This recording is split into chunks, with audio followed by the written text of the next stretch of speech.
The Athene Real Talk Podcast explores controversial ideas to stimulate debate and active thinking. These ideas do not always reflect Athene's personal views. Welcome to the Athene Real Talk Podcast. He has been called the best gamer in the world, hands down. World-famous gamer and philanthropist Athene. Gaming for Good, it's called, has raised more than $20 million. Using his notoriety to raise money for charity. On activism, science, culture, and self-development. Proud to have him in the studio today. I would not want to take you on in a video game. What do you think about people that goes to the gym just to impress girls? Do you think that is a waste of time? What is your thoughts about motivation for training?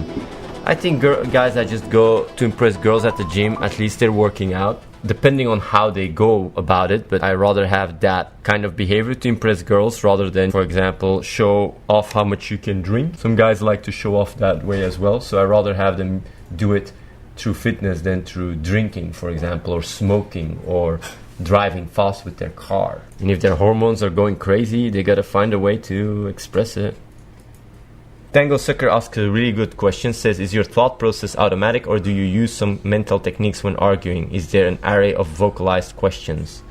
I use techniques, but I've been using those techniques for such a long time that they're automatic. So when I'm in a discussion, I always try to define the question, have information of each concept used in the question to make sure that we are on the same page. So like, let's say you say, I believe God exists. The first thing I will say is, what is your definition of God?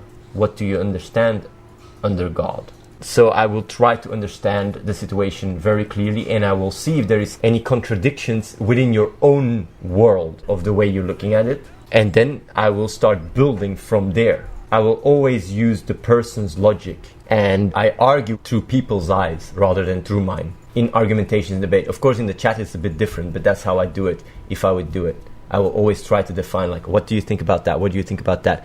I ask a lot of questions. When you also see with Skype calls, I ask a lot of questions. I don't put myself in a spot where I'm the one accusing stuff. I always try to have a full, clear view on what is going on. God doesn't exist, it's simple. Nergal987, if you have proof for that, you should file it in because you'd win the Nobel Prize. There is not one scientist that says God doesn't exist. Good scientists, they just say they don't know because you can't disprove it. So it's not that simple. So yeah, what's very important in argumentation is you don't use your own framework. You use the framework of the person. You seek first to understand. You understand the setting. Because sometimes you might start talking about the same thing but use different words and disagree while you agree, or the other way around. Brum21Z says, Athene, what is good argument against people who believe that we should not take care of people who don't put effort into working?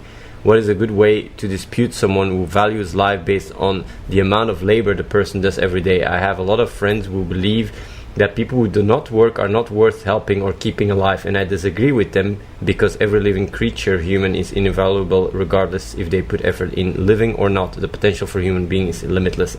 Brum221Z, let me give you a very important life tip.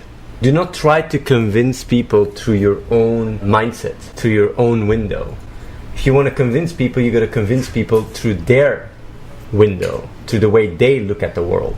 So if they think that people are only valuable if they work, that is really good, because people in third world countries work harder than people in the Western world. They work much longer hours, much harder, because if they don't, they die. Going to the field and working on gathering food or whatever is like being a farmer, to put it away, is a very intensive job. They don't have big tractors or whatever. They have to do everything by hand. And on top of that, most of the time when they do need help, it's when there is a drought, for example, a serious drought, so they don't have any food. And then they just end up starving. So they should just know that they do work quite hard.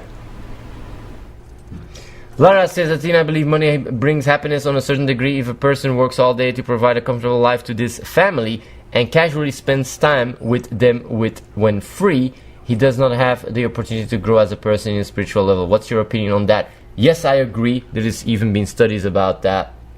Money does make happy to a certain extent, and then when you reach a certain barrier, it doesn't add to happiness. That's how it works. That's what the study says. You need a minimum requirement. That's why financial independency, not for the happiness sake, but rather for the self-growth sake, is so important. Because if you're financially independent, you're more in a spot to be able to evolve and grow as a person.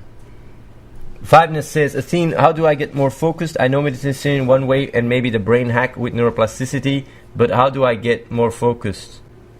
I think working out can help you a lot. So exercise, taking the right supplements, eating healthy. So stop eating sugar, have enough sleep, put yourself in an environment that stimulates you. Meditation. If you do all those things already, you will be much more sharp. Get rid of the bullshit in your head. So like all the stuff that really is irrelevant, get rid of it. And the way you can get rid of it is just by being mindful. It can help you get rid of it. Why do you think so many people don't use their logic if our biology is built on logic? It's because we are running behind. It's like saying, why does a computer have bugs if a computer is built on logic? If we don't teach the computer how to take care and handle bugs, then it doesn't know how to take care of them, even though it's a very logical machine. And we are in a sense the same way. It's only now that we start to realize that we are actually running code that we have more influence on. So if you put the right code on a machine, it will be able to think for itself using logic and will not be stuck in certain bugs, to put it simple. I'm just using a simple metaphor. So it's because we have a lack of self-knowledge. And it's because of science that we are actually starting to figure out how we work, and we can actually overcome a lot of bugs and glitches. And it's something that I've also said in the past, and I find it very fascinating because people are running software and yet still they're not aware they can get rid of software that is bad. And they believe like, no, this is a problem. No, it's not a problem. It's just malware on your system. It's really neural activity that is malware, and you have the ability to shift your neural activity to other parts of your brain. And by doing so, you strengthen those other parts and you become a different person. You're all the time different. And those insights can really highly improve you very fast. You can basically shortcut all your bullshit from one day to another. You can just let it go. You can literally just let it go. But it's because of wrong concepts of identity and ego and social conditioning that we're just confused as fuck. But if you know how you work and what you are, you can get rid of all those malware bullshit with a simple click. With just a click, you're rid of it. You get rid of it with a simple click. Fascinating, huh? Omdol says, Athene, how does one get back on track with charity-related stuff when losing motivation and instead strives to materialism and social recognition?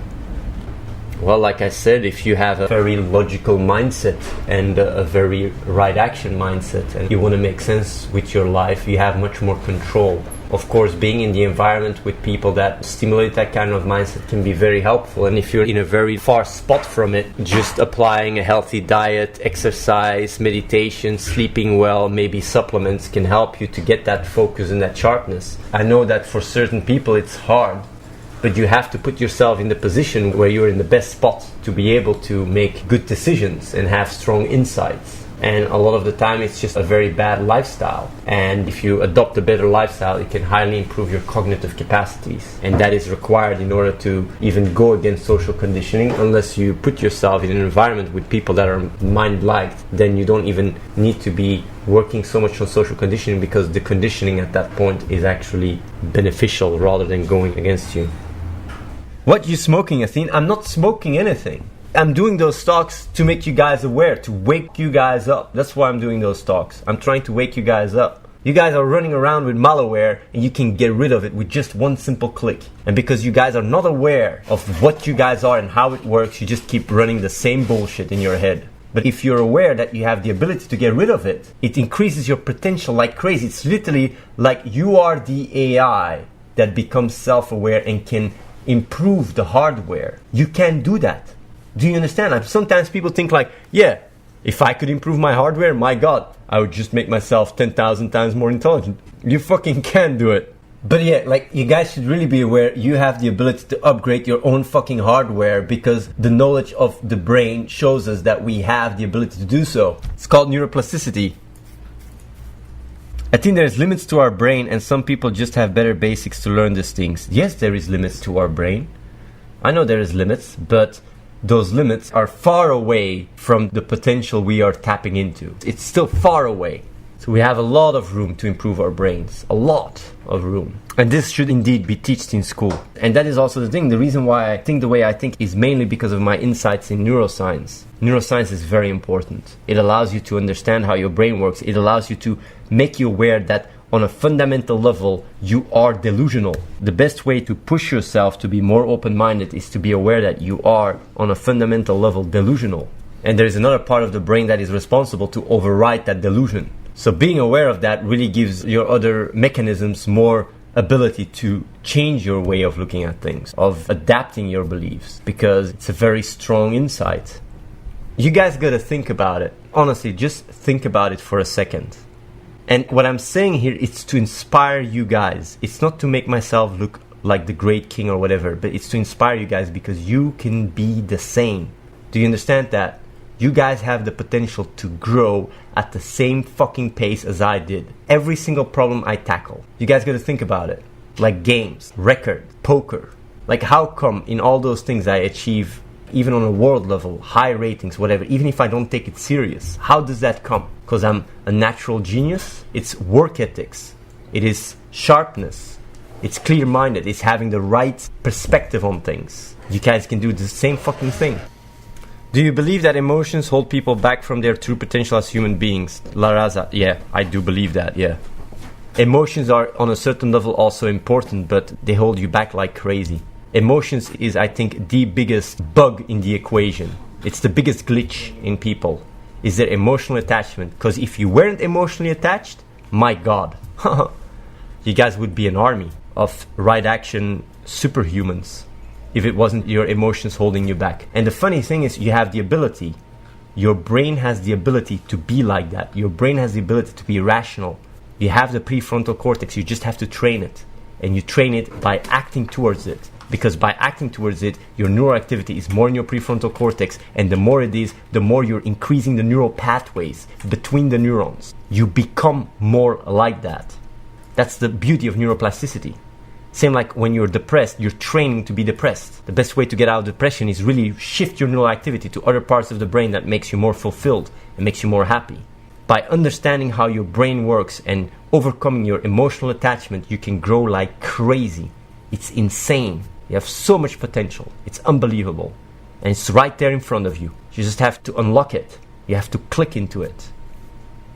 Multak says, Athene, can you please explain how having an emotional attachment to an idea affects your daily in a negative way? Being emotionally attached to a belief limits you because it doesn't allow you to be as efficient and as compatible with reality. Because if you get different information that shows that your emotional attachment to that idea is flawed, you will reject it and you will stick on believing your idea.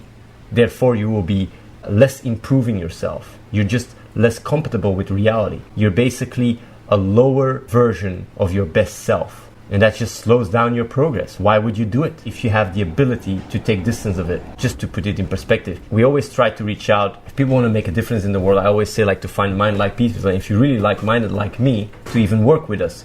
And if we get mails from people, if I see they're emotionally attached to ideas, there is no fucking way they come and work with us. You're just setting landmines and it's bound to blow up in your face. You can't work with people that are emotionally attached to ideas. Put two of those people against each other and you have a fight, you have an argument, and nobody will listen to each other. On top of that, add some identity to the mix and you have a shitty situation where you're not really optimizing and working in an efficient way. So being emotionally attached to your ideas, those kind of people, I don't work with them at all. I don't even argue with them. They're just, for me, collateral damage of society. It's just how I look at it. Adrian Krisik says, Athene, you're preconditioned as well. Everybody is preconditioned. Everybody is social conditioned. But the difference between me and most people is that I have come to a point where I can actually, through knowledge, be able to rewire myself and choose which beliefs I take as part of myself and which beliefs I leave behind. And that's a big issue with a lot of people, because people through social conditioning gets emotionally attached to certain beliefs and they cannot take distance anymore from them. For example, religious people. Religious people through social conditioning are wired to believe in certain things. It doesn't even have to make sense, but because they don't understand how their brain works, they're victims of those social conditioning and are unable to rewire their own beliefs. They don't understand how they are designed and how they work, and as a result, they're just being very impulsive and primitive. And that is the problem with most people. So being conditioned is not an issue. The problem is that you lack the ability to recondition yourself using your prefrontal cortex, using your rational insights, using your logic insights, and the knowledge you require or acquire by reading things or whatever. That's a very big issue in society, because most people just lack the ability to do so. And that's what I'm trying to make people aware of. The reason why I'm talking, the reason why I'm doing this real talk is because I hope that people can challenge their beliefs that have been socially conditioned, that have been indoctrinated. I hope that the beliefs that people have been indoctrinated, that they can challenge those and make themselves better, more consistent human beings that make more sense. You will be more fulfilled, you will be more productive, you will be more happy, and you will make your environment more happy. It's insanity. It's really insanity that we don't do that. It's crazy if you think about it. Almost everyone, if not everybody, that is watching the stream right now could become a right action machine that is more happy, more fulfilled, makes a huge difference for the world, and is very fulfilled himself. By just changing the way you look at the world, that is more consistent and makes more sense. You'd be less depressed, you'd be more successful at everything, and yet still, it's not happening because people lack the ability to rewire themselves and have their emotional beliefs that they are invested in, and they don't have the ability to challenge those. And that's why I keep repeating the real talk. That's why I keep doing those talks, because you guys have that potential, but you're running a lot of malware. Your system is filled with malware. You're filled with noise, and that's why you can't see clear. And I'm trying to yell very loud to wake you up. And what I say sometimes sounds really fucking crazy, I understand that, but you gotta think about it. Think about it. Just think about it for yourself. Be skeptical. Look things up, read up on it. Use your knowledge in a proactive way, rather than just being passively absorbing mindless entertainment. Athene, how do I unlock my true potential? I would say that throughout the talks I make it very clear how it is, by being detached to your beliefs, self-knowledge, putting yourself in a situation that really enhances you. For example, working out, eating healthy, putting yourself through friends that inspire you rather than inhibit you, sleeping well, taking the right supplements, not eating sugar. And then you also have the more practical mindset things. Read up a lot, meditate, being mindful.